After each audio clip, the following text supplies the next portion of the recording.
쓰라고 카드 준 건데. 자, 갑시다.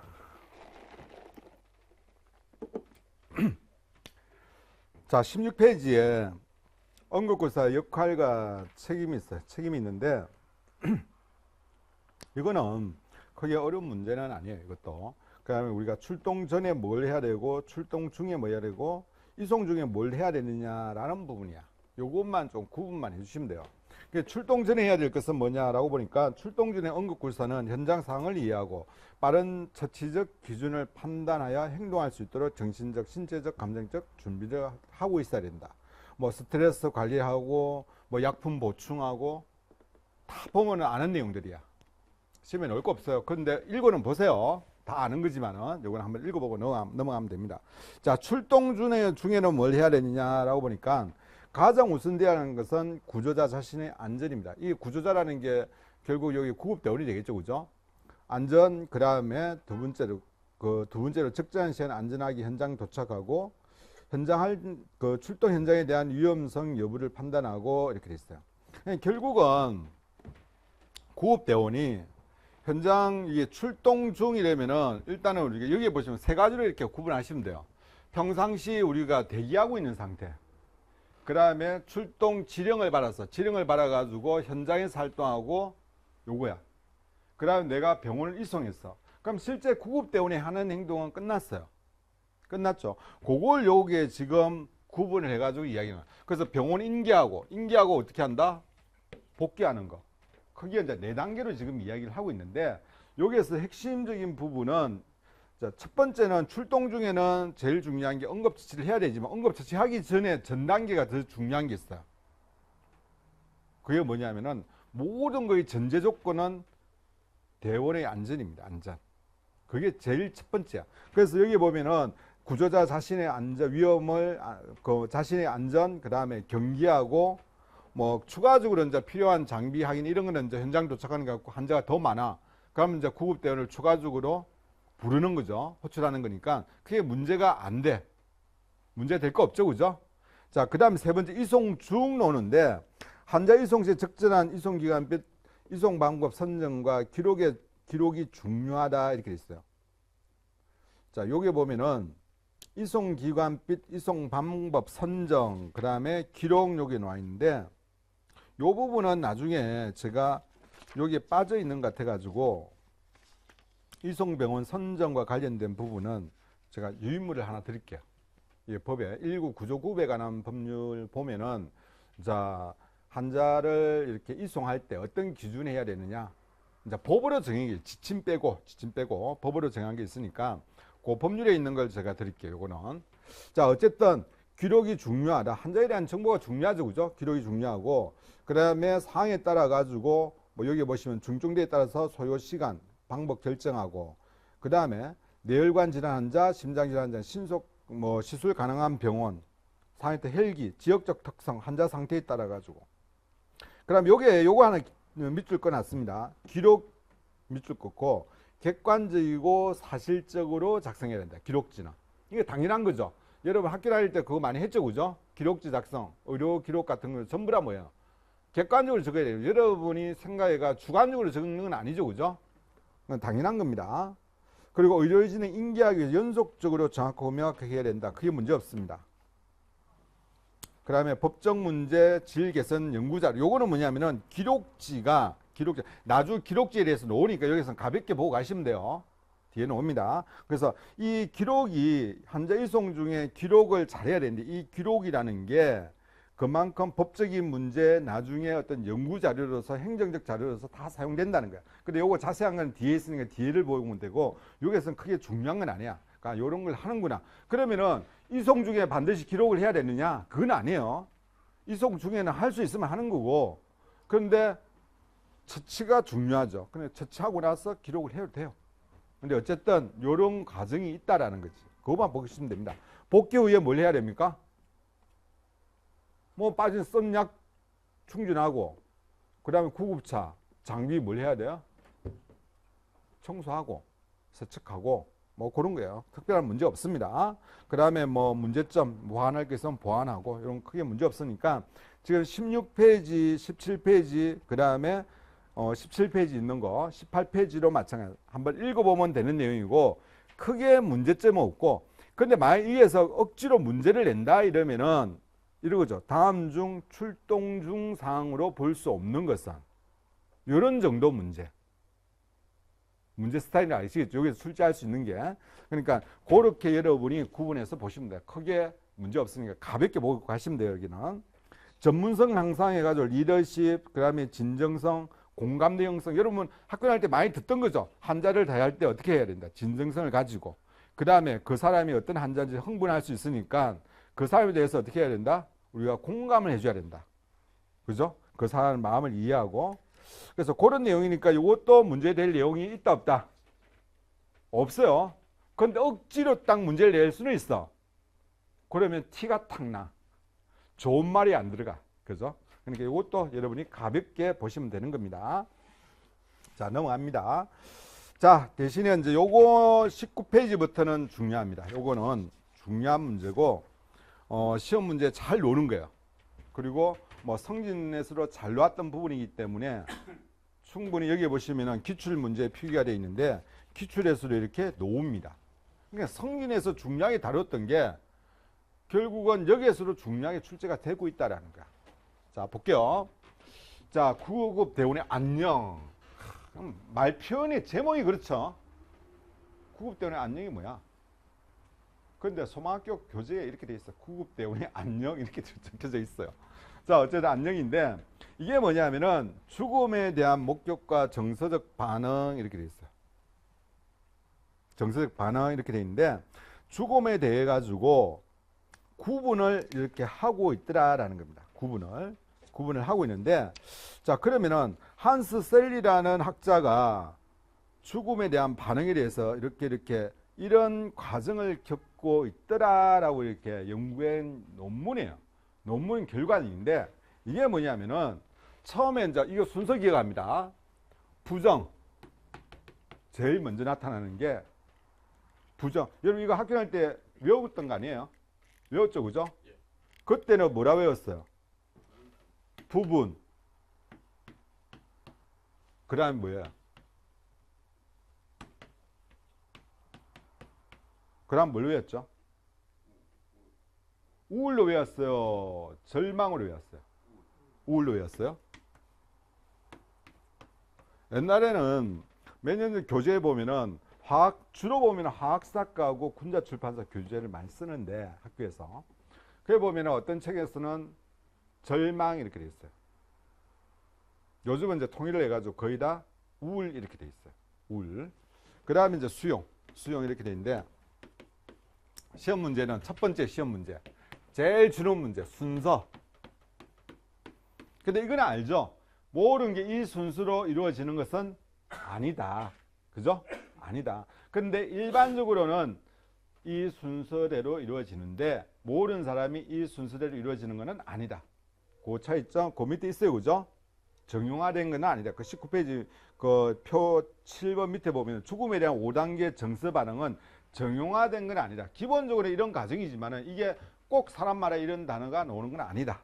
요거 하나 외우고 그러면 순서를 외워야 된다는 거. 그럼 두 번째는 가장 먼저 나타나는 게 뭐냐라는 거지. 이게 1번. 요거 기억합니다. 가장 먼저 나타나는 게 1번. 그게 보면 어딨죠, 그죠? 첫 번째 반응 밑줄 겁니다. 그 다음에 분노는 뭐냐면 그 다음 나타나는 건데 말이나 행동의 공격적 성향을 표출한다. 분노가. 그 다음에 협상 같은 경우가 삶에 대한 다양한 방법을 모색한다. 우울 보면은 환자가 절망감을 느끼면 우울증에 빠지는데 가장 명백한 반응 이렇게 돼 있어요. 죽음을 앞둔 현상에 대해서 가장 명백한 반응이 어디냐라고 했을 때 우울이라는 거야. 핵심은. 그러니까 시험 문제에 오는 거는 결국 요 세 가지 스타일이야. 가장 간단하게 이거 절대 어렵게 나오는 문제는 아니에요. 간단하게 문제가 나오는데 제일 쉬운 게 요거 세 개. 이 기본이야. 기본적인 거고 그 다음에 보면은 자 내용들 이런 거야. 말이나 행동 공격적 성향을 표출하는 거라. 이거 뭐냐? 분노지. 이거 찾아내는 거. 그 다음에 협상은 뭐야? 여기 뭐 협상 알잖아. 그럼 내가 어떻게 치료받고 어떤 뭐 서울의 큰 병원에 가면 살 수 있습니까? 이거잖아. 이게 협상이잖아요. 그래서 그런 부분을 그 정리를 그 내용을 연결하는 거, 내용 연결하는 건데, 근데 그 내용은 딱 단어를 요거 세 개를 딱 정리하고 나면은 내용이 자연적으로 여러분 정리가 될 거야. 그런데 시험 문제에 요거 있죠. 요거 나오는 게 딱 보면은 여러분 헷갈릴 수 있어요. 가장 명백한 반응이 뭐냐라고 했을 때 부정이냐 우월이냐. 요걸 가지고 여러분 헷갈려요. 헷갈립니다. 그래서 요거 여러분들이 주의하셔야. 무슨 말인지 아시겠죠? 요거 알면은 사실은 이 과정에 대해서는 문제는 끝났습니다. 제가 다년간 이 문제를 딱 보면 시험장 딱 가면은 이렇게 해요. 이것 가지고 어떤 것이 헷갈린다고. 왜냐면 가장 첫 번째, 가장 명백한 거 비슷하거든. 분명히 보긴 봤는데 딱 핵심에 대해서 안 짚고 넘어가다 보니까 헷갈리는 거야. 수험생 입장에서. 요거만 여러분들이 명확하게 딱 기억하시고 나머지는 여러분 자연스럽게 불안없이 보셔도 돼요. 자, 밑에 보시면 죽음에 대한 5단계 정형화된 것은 아니다. 임종을 앞둔 환자는 응급처치를 최소화하고 환자 자신의 환자 가족에게는 정서적 지지가 필요하다. 자, 맨 밑에 거 여러분이 기억합니다. 출동 구급대원은 환자의 의사소통 시 경청하는 태도로 공감대를 형성한다. 기본적인 내용이죠. 그죠? 그 다음에 신체 폭력에 대해서는 단호하게 대처해야 된다. 기본적인 내용입니다. 이런 내용이 기본적인 내용으로 있다라는 거 기억해 주시면 되고, 자, 그 다음 페이지 20페이지 보면은, 자, 죽음 임박한 환자에 대한 최소한의 일반적 응급처치 나와 있는데, 자, 다양한 분노를 미리 예상하고 경청 공감대 형성하고 거짓으로 환자를 안시키는 행동을 금지시키고. 여러분이 크게 신경 쓸 내용 없죠, 그죠? 없습니다. 자, 그 다음에 무뚝뚝하거나 냉철함이 없이 솔직하게 환자를 대해야 된다. 자, 요 문장을 밑줄 긋고 한번 봅니다. 기억해 둡니다. 무뚝뚝하고 냉철함이 없이 솔직하게 환자를 대해야 되고, 처치자의 전문적 지식이나 기술 이상의 의학적 견해를 말해서는 안 된다. 요것도 밑줄 겁니다. 이게 제가 밑줄 거라는 건 뭐냐면은 오답으로 잘 나오기 때문에 그래요. 이 문장 자체가. 문장. 그리고 부드럽고 조용한 목소리를 맞춘 상태에서 말을 하고 적절한 신체 접촉은 안심을 시킬 수 있다. 맨 마지막도. 왜 그러냐면은 신체 접촉을 하지 않는다라고 하면은 틀렸다 이렇게 돼요. 그래서 여기서도 요 세 문장만 여러분이 조금 신경을 쓰시면 돼. 요게 주로 많이 출제되는 오답이다. 난이도가 높은 문제는 아니죠. 절대로 난이도 높은 문제는 아닙니다. 준원 문제예요. 자, 그다음 구급대원의 스트레스 관리에 있어요. 스트레스 관리. 자, 요거는 기본적인 내용인데, 자, 유아나 우리가 여러분이 구급대원 활동을 하다 보면은 사실 스트레스 많이 받습니다. 특히 이제 외상후 스트레스 이제 이런 부분 많이 들어보셨죠, 그죠? 충격을. 근데 이제 병원에서 근무했다 이러면은 또 많이 봤을 거 아니야. 봤죠, 그죠? 받고 그걸 또 현장에서 보다 보면은 자, 충격을 좀 많이 받다 보면은 사실은 그 충격이 오래 남는 경우가 생겨요. 그래서 이제 그게 우리가 어떤 활동을 하는데 좀 장애가 되고 이제 이런 문제 부분이 생기는데, 그래서 여러분 스스로가 이제 스트레스 관리를 해줘야 된다라는 거야. 이게 내용들이. 그래서 구급대원 나타날 수 있는 스트레스 어떨 때 제일 많이 받느냐? 유아나 아동의 사고 현장. 저런 이제 애를 키우는 입장에서 화재 현장 가면은 제일 좀 안 된 게 뭐 성인들 죽는 거야. 뭐 때려가 죽었다 생각하면 돼. 그러면 어떻게 합니까? 사고 현장 보고 옛날에는 좀 며칠 갔어. 근데 이제 시간이 지나 보니까 좋은 데 가십시오. 마음속으로 좋은 데 가십시오 하고 씻고 그냥 밥 잘 먹어. 잠 잘 자. 그게 이제 익숙함이죠. 익숙함이 되는데, 근데 이제 어린 아이들이 이제 사고를 당하는 장면 이런 거 보면은 참 안 됐어요. 그런 게 이제 충격이 오래 간다는 거야. 여러분도 마찬가지일 거예요. 그 다음에 동료의 사고 죽음. 이런 데에 대해서 이렇게 정서적으로 상당히 이제 스트레스를 받게 된다라는 겁니다. 그러니까 그런 내용이니까 이것도 시험 문제 낼 내용은 아니에요. 이런 데서 많이 받을 수 있다. 그 맨 밑에 보면은 다 한번 볼게요. 그 유가족에게 사망 소식을 전할 때 6번 보면은 대표에게 전하고 주관적 내용을 덧붙이지 않아야 된다. 당연한 거죠. 그죠? 있는 그 사실을 이야기해 줘야 되는 거지. 그 다음에 그럼 밑에 보시면은 직접적 말을 사용합니다. 둘러대지 말라는 거야. 불필요하게. 그 다음에 적절한 표정과 몸짓은 비언어적 의사소통을 사용할 수 있으면 사용할 수 있도록 하고, 금기사항이 있습니다. 사망 사실을 전할 때 신의 뜻이거나 고통의 위로와 같은 주관적인 언급은 삼가해야 됩니다. 근데 과연 그 사람이 이 주관, 내가 생각하는 이런 이미 결과가 나와 있는데 쉽게 받아들일까요? 그렇지 않죠. 그래서 그거 밑줄 긋습니다. 나의 금기사항 보면은 주관적인 언급을 삼가해야 된다 이렇게 돼 있어요. 하지 않는다라는 거예요. 그 문장 끝입니다. 그러면 끝이고, 다음 페이지 보면 노출되었을 때 정상되어 있습니다. 판단력 저하, 안 좋은 건 다 있잖아. 외울 거 아니에요, 이것도. 딱 보면은, 야, 이게 스트레스에 노출되면은 소화가 잘 된다. 틀린다, 그죠? 잠이 잘 온다. 틀린다. 술이 땡긴다. 그건 맞을 수 있어. 왜냐면 사람에 따라서 스트레스를 푸는 방법이 다를 수 있기 때문에. 근데 그런 문장은 안 나오겠지, 시험에.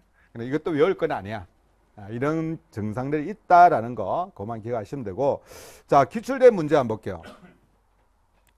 2004년도 작년 문제인데, 올 봄이죠. 올 봄에 환자의 가족에게 사망 소식을 전할 때 구급된 행동을 옳지 않는 것은 유가족 대표가 사망 사실을 전합니다. 당연하겠죠. 그럼 남한테 전한 건 아니잖아. 간접적이고 왜곡된 표현으로 사망 사실을 전한다. 딱 떨어지죠, 그죠? 아니, 사망했다고 저는 연락하는데 뭐라 할까? 지금 중환자실에 계십니다. 중환자실에서 치료받고 있습니다. 이거 말이 안 되잖아, 이게. 답이 나옵니다. 자신을 소개하고 주관적 내용을 덧붙이지 않습니다. 적절한 표현과 몸짓 비언어적 의사소통을 합니다. 이렇게 돼 있어.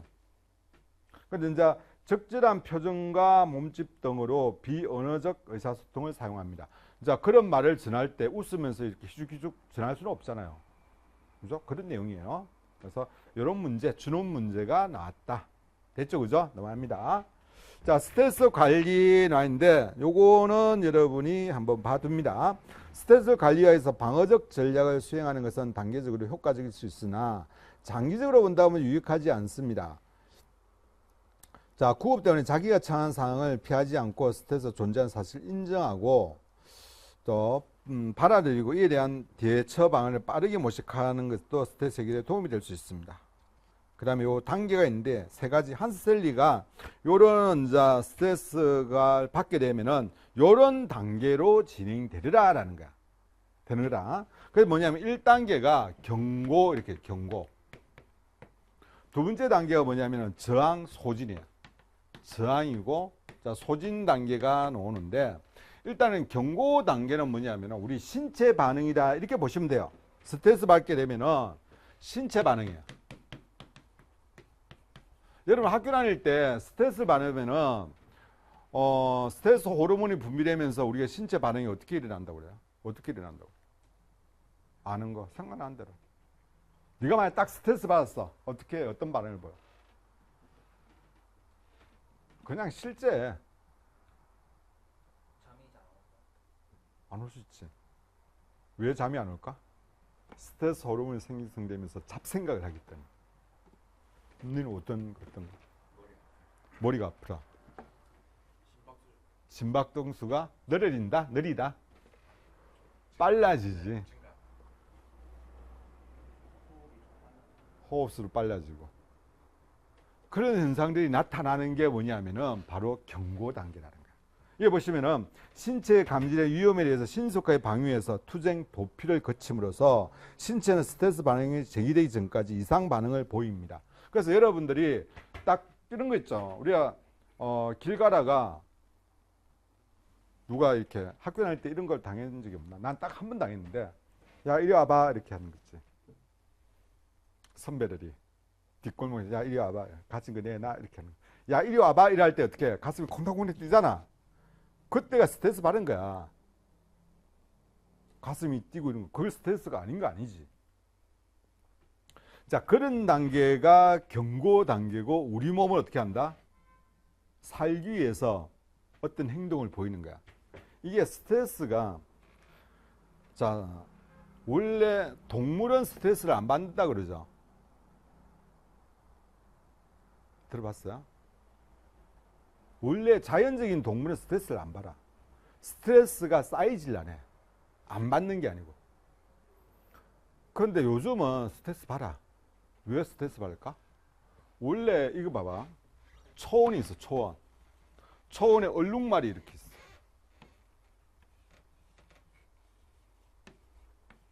얼룩말이 풀을 뜯고 있어. 그런데 갑자기 나는 그림을 못 그리지 미안한데 사자야. 사자를 딱 보는 순간 얼룩말이 어떤 행동을 할까? 두 가지를 선택해야 돼. 딱 보는 순간 스트레스 호르몬이 분비된단 말이야. 그러면은 이게 도피를 하는 거야. 죽을 똥 살 똥 도망을 가. 그러면서 스트레스 호르몬을 풀어. 그러면서 도망갈 때 어떻게 하냐면 스트레스 호르몬 자체가 근육의 에너지원을 작용한다. 풀어. 그 다음에 하나는 뭐냐면은 도망갈 수 없으면 어떻게 돼요? 죽든 살든 싸워야 돼. 그래서 스트레스 호르몬이 풀어져. 그래서 자연계에서는 사실은 동물들은 스트레스가 없다 이렇게 표현을 해요. 근데 요즘은 어떻게 한다? 집에 강아지 키우는 사람. 아무리 안 키워? 고양이. 내가 아리께 그저께 우리 집 사람이 세실에서 깨워. 우리 저기가 이제 강아지가 있어. 강아지 숨소리가 이상해 하는 거야. 그래 보니까 숨소리가 좀 엄청나게 이렇게 좀 안 좋았어요. 그럼 어떻게 해야 돼? 한 3시쯤 됐는데. 뭘 했을까? 심폐소생술? 아니야. 부산 시내 찾아가지고 응급실로 가는 거야. 집이 해운대인데 대연동에 보니까 유엔 뭐 동물병원이 있더라고. 그게 24시간 응급실이 있대. 그래서 지금 응급실에 있어요. 입원해 있어. 내가 오면서 또 면회하고 왔는데 사람 면회도 아니고 동물을 지금 이런 세상이야. 그런데 이 동물 가정에 키우는 애들은 스트레스를 받아요. 간식 줄까 말까, 말 들으면 주고 말 안 들으면 안 주고 이러잖아. 근데 스트레스 받아. 그러니까 결국은 스트레스는 뭐냐면은 내 마음대로 못했을 때, 본능적으로 행동을 하지 못했을 때 스트레스가 건강에 영향을 미치는 거야. 그래서 이제 신체적 반응이 이렇게 자연스럽게 나타나는 거야, 이게. 그런데 이게 뭐냐면은 자연스럽게, 그래서 투쟁 도피라는 게 나오죠. 그래서 얼룩말이 하나는 도피하는 거고 하나는 싸우는 거야. 그래서 그걸 소비를 해야 돼. 이게 정상적인 반응이라는 거지. 이게 이제 경고가 단계되는 거고, 그럼 저항 단계는 스트레스에 대한 대응을 시작하는 단계로 시간이 지남에 따라서 스트레스를 적용하고 신체적 반응이 정상적으로 돌아오게 됩니다. 이렇게 돼요. 그런데 이게 막 올라가지고 참으면 어떻게 돼? 시간이 지나면 정상으로 와요. 오는데 정상으로 오는 게 두 가지가 있단 말이야. 했는데 내가 심호흡을 하고 명상을 하고 풀면서 정상으로 오는 사람이 있는 반면에 아침에 출동을 갔는데 센터에 출근했는데 센터장이 제대로 구급차 청소도 안 하고 구급했는데 불친절 하라고 민원 들어오고 아침부터 막 이렇게 해. 고참들도 이렇게 가면 어떻게 해? 스트레스 받으면 어떻게 할 거야? 어떻게 할 거야? 참아야지. 참지만은 이렇게 스트레스 오르면 푸는 게 아니고 어떻게 해요? 억지 눌려가지고 이렇게 저항 오는 거야. 쌓이는 거지. 그 다음에 또 스트레스 어떻게 한다? 또 쌓이는 거지. 근데 겉으로 보면 어떻게 돼요? 겉으로 보면은 정상으로 들어와. 심호흡도 정상이야. 맥박수도 정상이야. 그런데 내 마음속에는 어떻게 된다? 쌓여 있다는 거지. 그게 저항 단계야. 그 신체적 반응은 정상적으로 돌아온다는 거야. 그 스트레스에 대해서는 대응을 우리 몸이 계속적으로 심장박동수가 빠를 수는 없잖아. 심장박동수가 빠른 거는 어떤 신경이 좌우를 한다? 어떤 신경 때문에? 교감신경 때문에 그렇잖아. 근데 이게 계속 빠르면 안 되니까 뭐가 그 다음에 무슨 신경이 좌우한다? 부교감신경이 해가지고 뭘 유지한다? 항상성을 유지하려고 그러잖아. 그래서 스트레스가 팍 올라왔다가 야 요렇게 계속 올라 있으면 이 사람 죽으니까 우리 몸에서 어떻게 한다? 살아야 되겠다라고 해가 부교감신경에 빡 에너지 집어여가지고 낮춘단 말이야. 근데 이게 스트레스가 풀어져야 되는데 계속적으로 쌓여간다는 거지. 그게 더 이제 진행이 되다 보면 어떤 문제냐? 세 번째 소진 단계가 오는 거야. 소진 단계. 그래서 이 스트레스 쌓이고 쌓이려면 오랫동안 스트레스 노출된 경우 스트레스 저하는 개인의 능력 소진, 스트레스에 대한 저항력이 감소돼 가지고 쉽게 말해 가지고 병에 잘 걸리고 뭐 감기가 자주 오고 몸살이 자주 나고 이제 이런 부분이 나타난다는 거죠. 그래서 질병에 대한 감수성이 증가되고 그다음에 회복에 대한 휴식 회복기를 갖는 것이 필요하다 이렇게 된 거죠. 당연하지. 이런 소진 단계 이렇게 진행되더라라고 이야기를 하는 겁니다. 자, 그 다음에 보시면은 뭐 여가 이런 좋죠, 그죠? 한스 셀리의 스트레스 단계에 대해서 물어봤습니다. 자신을 괴롭힌 스트레스 대응하면서 시작됩니다. 시간이 지나면 스트레스 원인이 무뎌지고 적응하게 됩니다. 맥박의 회화 같은 생理기포가 정상적으로 돌아옵니다. 이거 무슨 단계예요? 두 번째 단계죠. 그죠? 그러니까 정상적으로 돌아오기 시작하지만은 실질적으로는 쌓이게 되면은 이게 이제 소진 단계로 갑니다. 소진 단계. 자, 요것도 시험 문제 나오니까 여러분이 충분히 찾을 수가 있다 없다? 찾을 수 있겠죠. 요런 문제가 출제됐다. 그래서 구분하는 정도로 해주면 됩니다.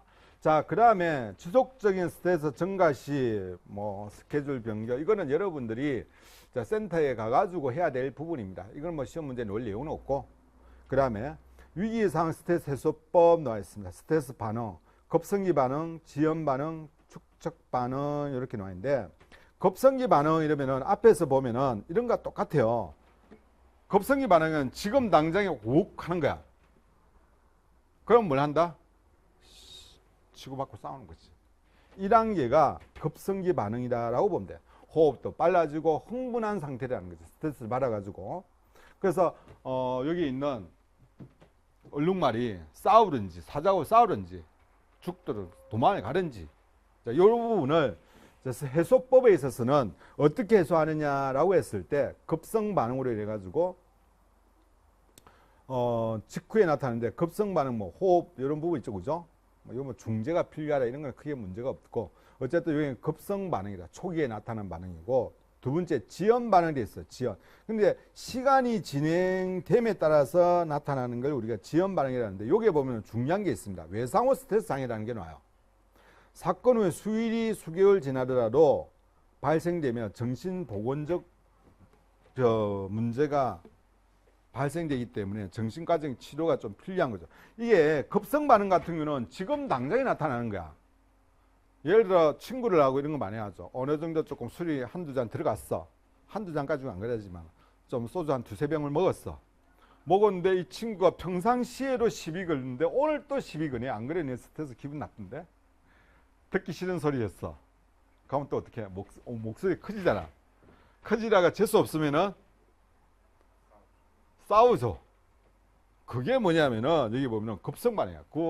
그 상황에서 그렇게 해결해 버려. 그 다음에 눈 뜨고 나면 이제 후회하지. 경찰서에 가 있다든지 손해배상 청구가 온다든지 이런 반응을 보인단 말이야. 그런데 소방관 같은 경우에 어떤 문제가 있냐면은 구급대는 현장에 가가지고 험악한 장면. 여러분이 마찬가지로 병원 가서 처음에 응급실에 보통 수술실은 응급실 가죠. 그 수술실은 뭐 다 이렇게 준비된 거고 그렇지만 응급실 같은 경우는 뭐 교통사고 이러면은 진짜 이상한 형태로 들어오잖아. 심한 경우에. 그 동주는 어디에서 근무했어? 그 응급실? 수술실? 수술실? 응급실? 그럼 다양한 환자 많이 받겠네. 시골이라서? 다양한 환자 없었어? 근데 시골 같은 교통사고가 또 의외로 또 많이 생기잖아. 절단되고 이런 부분들. 자, 그런 상황을 딱 보면은 그게 처음 봤을 때는 몇 번 보면은 관계없는데 처음 딱 보고 이러면 어떻게 그 잔상이 며칠씩 가다가 아니면 어느 날 문득 그게 팍 또 온다든지 이런 문제가 생긴단 말이야. 그게 뭐냐면 여기 지연 반응이야. 지연 반응. 그래서 급성은 지금 스트레스 받는 데 대해서 지금 당장에 나타나는 거라면은 지연 반응은 시간이 지나가지고 발생되는 게 지연 반응. 그 외상 후 스트레스가 사실은 이게 바로 해결되지 않고 이게 계속 가는 거. 보통 보면 충격을 받았으면은 한 일주일, 뭐 2, 3일 지나면 없어져요. 그런데 이게 일주일, 한 달씩 이렇게 가가지고 이게 항상 남아있는 거야. 그게 사실은 이제 생활하기 힘들어지는 거지. 그런 부분을 우리가 지연 반응이다라고 한다라는 거지. 자, 축적입니다. 개인의 업무나 생활 속에서 지속적으로 반복되는 스트레스. 이럴 수 있죠, 그죠? 여러분 구급대원들도 사실은 이게 이제 지속적으로 반복돼 가지고 외상화성 스트레스를 갈 수가 있어요. 그래서 만약에 이제 여러분들이 구급대원을 하다가 좀 신체적으로 조금 힘들다라고 하면 신청하시면 돼요. 그래서 정기적인 상담도 하고 딱 정해져 있어요. 여러분들이 어느 뭐 병원 간다라고 하면은 여러분 신분 밝힐 필요 없어요. 그냥 구급대원을 어디 왔다 이래 가지고 병원에 가면 지정대가 있어요. 그거 가가지고 그냥 상담하셔도 되고 진료 받으셔야 돼요. 여러분 인적사항 밝히지 않아야 돼요. 그렇게 이렇게 조치를 되어 있으니까 혹시 힘들면은 생활하다가 가가지고 상담 받으면 되고, 또 소방서에서도 또 여러분들이 힘들다 이러면은 또 거기에 맞춰가지고 인사이동도 시키고 그렇게 합니다. 구급대원이 해가지고 평생 이걸 해야 되느냐? 그건 아니에요. 여러분 몇 년만 지나면은 구급대원 안 해야 된다? 구급대 들어가가지고 5년만, 제가 알기로 5년이에요 아마. 5년. 근데 더해. 더해. 왜? 하재연생 들어가는 거 겁나거든. 계속 구급 하시는 분들은 구급 계속 해. 근데 계속 하는데 또 구급하기 싫어하시는 분들도 있어요. 아 지겹다 그러면 또 바꾸기도 하고 그러는데 그게 5년이었던가 3년은 제가 잘 기억이 안 나네. 의무적으로 그렇게 있습니다. 그래서 이렇게 세 가지로 나눌 수 있어요. 급성, 지연, 축적. 이것도 외우는 거 크게 어려운 건 없죠? 어려운 거 없습니다. 그래서 이것도 시험 문제에 나왔다. 보면은 외상후 스트레스, PTSD 딱 보면 지연 환자 이렇게 있죠. 지연. 바로 답이 나버렸죠. 그죠? 지연. 그래서 크게 어려운 부분이 없습니다. 뭐 스트레스 해소법은 여러분 알아서 사람마다 다 다르기 때문에 뭐가 정답이다라는 거 없어요. 스트레스 해소법은. 뭐가 있을까? 동주 뭐 어떻게 해결해? 이름을 몰라가지고 어쩔 수 없다. 운동? 넷플릭스. 넷플릭스 좋지. 그거 잘못 빠지면 계속 매체를 봐야 되잖아. 시리즈 16부이라면 16부 다 봐야 돼. 그죠? 뭐로 해? 뭐로 풀어? 오토바이? 추천하고 싶진 않다. 옛날에 소방서 제가 해운대 구급계 구조구급계 근무했을 텐데 제가 구조를 했는데 구급 담당하는 그 후배가 있었어. 그 친구도 마음이 여려. 스트레스 팍 받잖아. 근데 말을 못 하잖아. 그러면 어떻게 하냐면 점심시간 딱 되면은 차를 몰고 김해까지 갔다. 지가 그 시간에 딱 도착 1시까지 들어왔잖아. 거기에 이제 조금은 히어리를 해야 되나 뭐라 해야 되나 하여튼 또라이 같은 짓을 한 후배도 있었어. 근데 그건 절대적으로 좋은 건 아니에요. 왜냐하면은 스트레스를 받을 때 속도감이 있으면 스트레스 해소되는데 문제는 뭐냐면은 목표가 정해지고 속도라는 게 있잖아. 이제 안전과 관련된 부분이 나올 수 있어. 그래서 그런 부분보다는 조금 운동이라든지 우리가 명상이라지만은 모르는 사람이 명상이 다 맞는 건 아니야. 자기한테 맞는 스트레스 푸는 방법이 있는데 어쨌든 여러분이 나중에 이제 구급대원이 되고 또 소방관이 되면은 자기만의 스트레스 푸는 방법은 해야 돼요. 술로, 게임으로, 뭐 게임은 일시적인 괜찮겠지만은 뭐 술로 푼다든지 게임을 푼다든지 저렇게 오토바이 타고 달린다든지 저런 건 안 좋은 것 같아. 저건 안 좋은 것 같고 뭐 운동, 등산, 여행 뭐 이런 거 있잖아, 그치? 조금 풀 수 있는 본인의 방법을 이렇게 준비를 해야 됩니다. 자, 넘어가고 다음 페이지 24페이지. 치료 기준 중요한데 이거 중요해요. 중요한데 시험 문제 한 번도 안 나왔어. 한 번도 안 나왔다 해봤자 뭐 2년 차니까. 그런데 충분히 나올 수 있어. 이게. 준원 문제 이것도 난이도 중정도 문제입니다. 근데 뭐 의료인, 의료 종사자 기준 이거는 크게 문제 없죠. 의료인 아까 이야기했어. 의사, 한의사, 치과의사, 조산사, 그 다음에 또 뭐야 간호사 이렇게 되니까. 그리고 응급구조사는 의료 종사자 이렇게 되죠. 의료 종사자 이렇게 돼 있으니까 요거 구분하는 것 정도 여러분 보시면 되고. 자, 밑에 있는 표를 잘 봅니다. 표. 이거 성진 시험 문제로 엄청 잘 노는 문제예요. 어려운 게 아니고. 자, 치료 기준, 사회 관행 법률, 전문적, 과실주의, 동의법칙, 면책, 책임, 의무 기록과 보고. 여러분이 학교 다닐 때 다 했던 거야. 기억하시죠? 기억합니까? 네, 어느 병원에 근무했다 했어? 영도병원? 봉생병원. 제니스. 영도. 그래 불러야 되겠다. 이거 보면은 제도적, 이게 이제 옛날 기억을 되면 제도적 전문적 기준이 뭐야?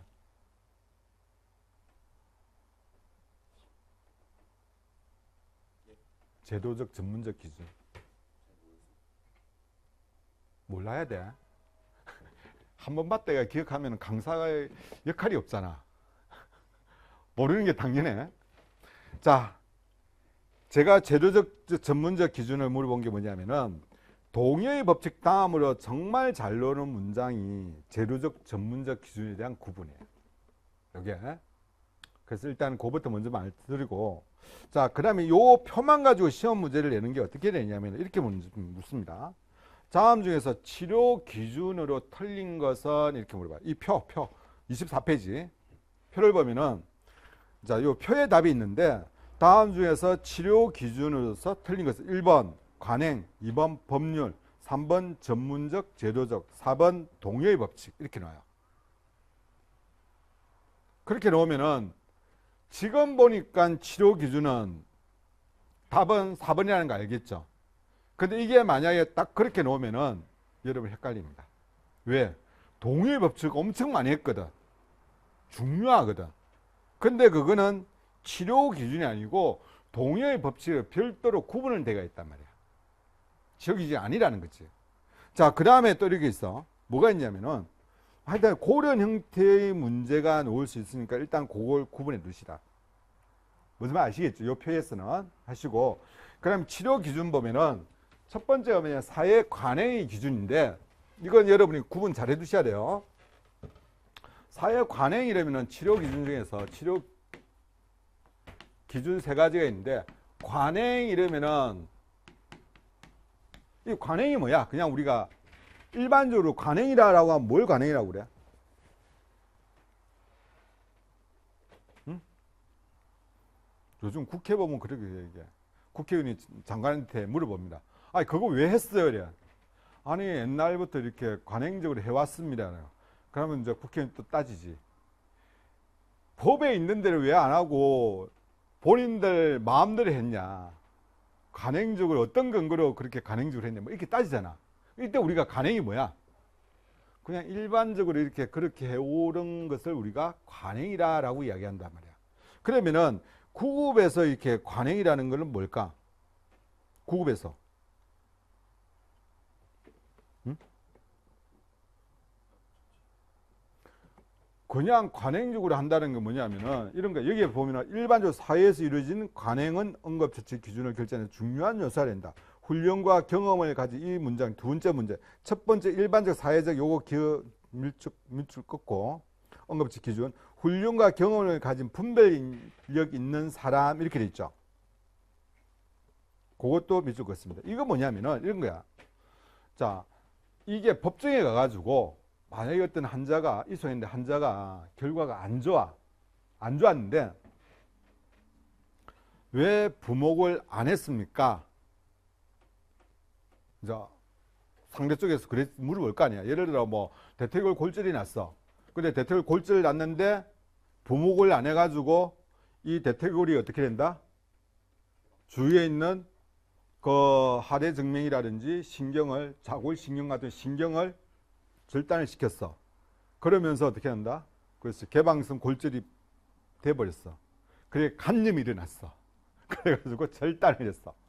자, 이런 상황까지 갔어. 예를 들어 만약에 그러면은 배상 문제가 생길 수도 있어. 상황에 따라서. 그럴 때 물어봤을 때 왜 안 했습니까? 라고 했을 때 나는 관행적으로 이거 안 합니다.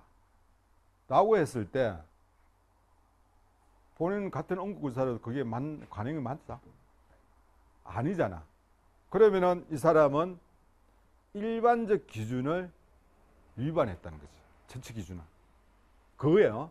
그래서 동일한 같은 응급구조사 1급이 아니면 2급이 봤을 때 당연히 그걸 했어야지 왜 안 했어? 이렇게 따질 수 있는 거.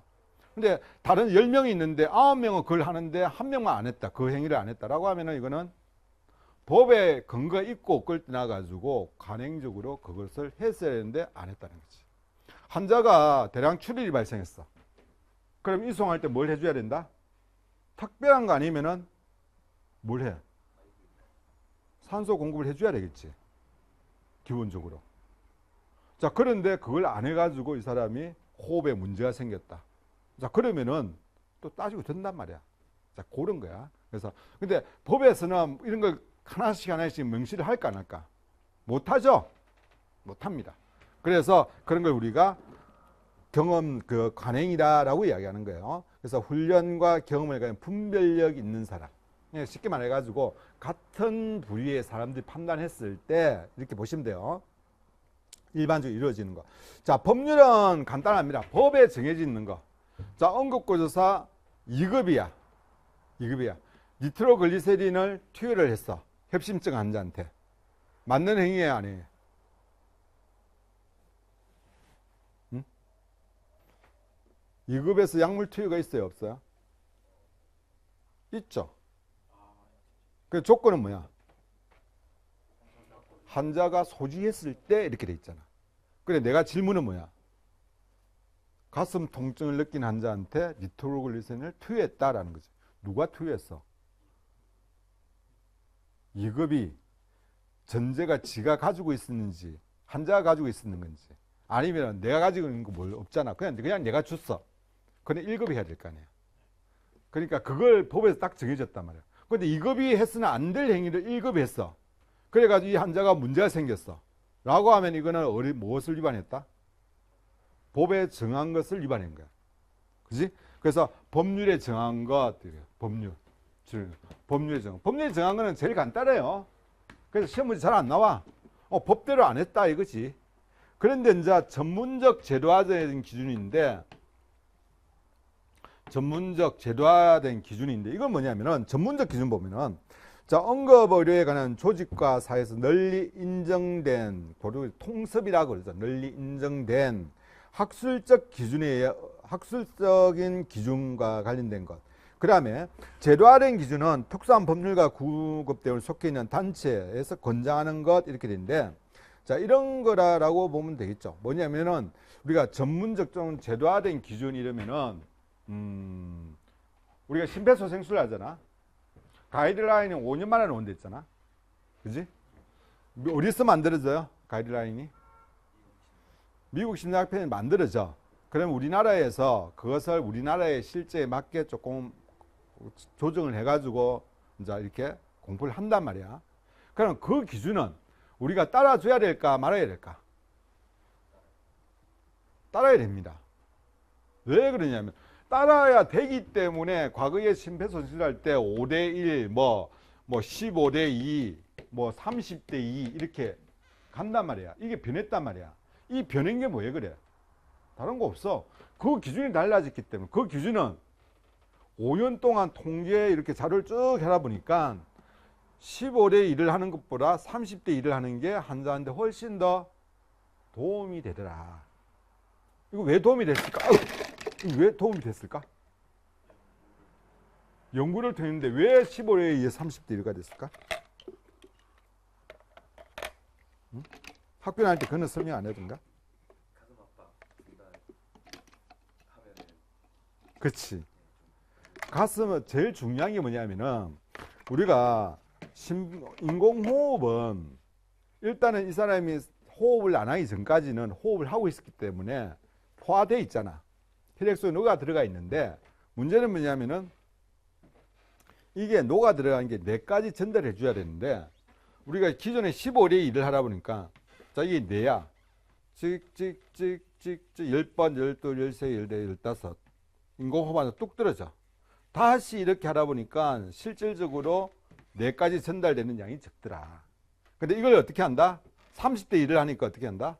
하다가 쭉쭉쭉 올라가가지고 계속적으로 이렇게 위에서 노는 거야. 놀다가 뚝 떨어져가지고 다시 이렇게 된 거야. 그래서 요게 인공호흡 그 뭐냐 30대2가 실제 뇌로 전달하는 양이 혈액량이 훨씬 더 많더라라고 애가 바뀌었어. 그래서 이제 30대2가 하는 거야. 그럼 이게 법으로 된 거예요? 아니죠. 전문가 집단에서 가이드라인을 만들었잖아. 그리고 그것을 세계적으로 따라준단 말이야. 그걸 우리가 전문화된 아니면은 제도화된 기준이다라고 한다라는 거야. 따라줘야 됩니다. 그래서 그걸 위반했다 이러면은 치료 기준을 위반했다라는 거야. 치료 기준. 그래서 이걸 따라주기 때문에 일반인은 우리가 경동맥 확인을 한다 안 한다. 해도 되고 안 해도 되는데 안 해도 되죠. 의료 종사자는 여러분 해야 됩니다. 근데 여러분이 안 했다. 치료 기준을 위반했다.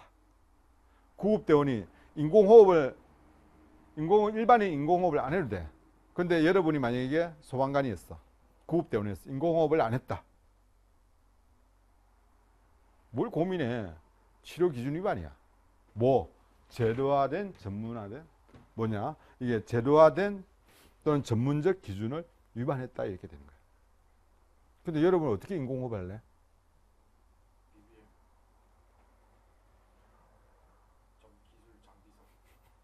그렇죠. 구급대원은 전부 다 기본적으로 그 원웨이 밸브가 달려있는 포켓 마스크를 호주머니 케이스에다가 호주머니 딱 넣고 다녀요. 그래서 입대 마우스는 절대 안 합니다. 그래서 그걸 가지고 하든지 아니면은 백밸브 마스크를 가지고 사용합니다. 우리 BBM이라고 그러죠. 그죠? 백밸브 마스크를 이용합니다. 그래서 근데 그런 행위를 안 했다. 하면 안 된다는 거예요. 자, 그걸 우리가 제도화된 전문학 요거를 구분하는 거예요. 구분하는 거. 요런 예가 주어졌을 때 여러분들이 요거는 전문적 제도화된 기준이다라는 걸 찾아내 주셔야 돼. 무슨 말 아시겠죠? 자, 그다음에 과실주의가 나옵니다. 과실주의. 과실주의인데 요거는 뭐 폭행, 구타 이런 건 넘어가시고 읽어 보시면 되고 과실이 뭐냐? 과실주의가 나오는데 과실과 방임은 여러분이 일단 구분하셔야 될 거예요. 과실주의가 있는데 과실은 뭐냐면은 과실이 뭐야? 여기는 구급대원이 환자의 응급처치 기준을 따르지 않아 상해가 발생한 행위 이렇게 되는데 어떤 기준을 따르지 않았어. 쉽게 말해가지고 자 과실은 쉽게 말해가지고 안 한 게 아니야. 부주의야. 태만이야. 쉽게 말해가지고 100을 해줘야 되는데 이거는 요 정도 하면은 요렇게 가면 되니까 100%를 따라준 게 아니고 이거 이렇게 했어. 예를 들라는 게 좀 그렇네. 일단 과실은 안 한 건 아니에요. 예를 들어 부목을 대. 부목이 너무 헐거우면은 부목을 안 낸 거나 똑같았잖아. 그죠? 근데 너무 헐겁겠어. 그래서 추가적인 손상이 발생됐어. 그럼 과실이야. 안 한 건 아니야. 했는데 정해진 기준에 따라 가지고 좀 재료를 이렇게 묶고 이렇게 해야 된단 말이야. 근데 그런 것을 안 했어. 그러면 이런 거 있죠. 붕대를 해야 되는데 일반적으로 우리가 손에 붕대를 감을 때 어떻게 감는다? 밑에서 위로 올라온다. 위에서 내려간다. 중간중간에 너무 까먹은 걸 다 이야기하려고 그러지. 밑에서 위로 올라와야 돼. 그런데 생각 없이 위에서 밑으로 감았어. 부목을 감았어. 나중에는 훅 빠져버렸어. 그건 잘못된 거죠. 근데 안 한 건 아니란 말이야. 자, 그런 게 과실. 그런데 이게서 이렇게 돼가지고 빠져가지고 개방성 상처가 되고 악화가 되고 이러면은 과실 문제가 생기는 거야. 근데 이제 조용히 말없이 넘어가면 그냥 또 넘어가겠죠. 그죠? 과실 문제는 없을 거야. 그런 거고. 그러니까 방임은 뭐냐면은 지속적으로 요구되는데 필요한 처치를 안 했다라는 거야. 안 했다. 위에 부분은 자 부주의는 하긴 했는데 제대로 안 했어요. 그게 과실이야. 그런데 방임은 여기에 나와 있듯이 지속적으로 요구되고 있는 필요한 처치를 하지 않았어 이렇게 됐어요. 이런 거야. 출혈이 딱 발생하면 뭘 해야 돼? 지속적으로 병원에 도착하기까지는 지혈을 해야 돼요. 그죠? 최대한 기본적인 이유. 근데 출혈 네가 알았어. 뭐 멈추겠지 가다가 자동으로 지혈되겠지 방치를 했어. 계속적으로 출혈이 발생됐어. 결과는 안 좋게 되겠지. 그래서 쇼크사로 과다 출혈로 쇼크사가 왔어. 그러면 가족들 가만히 있을까? 아니죠. 왜? 지혈을 안 했단 말이야. 자, 요런 게 뭐냐면은 해야 되는데 안 한 게 이게 방임이라고 그래. 그냥 방치했다라는 거야. 방치. 그래 보시면 돼요. 그런 걸 우리가 요거 외에 폭행도 있고 구타도 있고 뭐 이런 게 있어요. 그래서 환자를 강압적으로 한다든지 막 이런 거. 말 안 듣는다고 해가지고 강제적으로 폭행을 쓴다든지 이러면 안 되겠지. 이런 걸 전부 다 가실주의라고 한다. 크게 문제는 없습니다. 그래서 방임과 가실은 여러분이 헷갈릴 수 있으니까 그렇게 구분만 해주시면 됩니다. 자, 잠시 쉬었다가 동행의 법칙 할게요.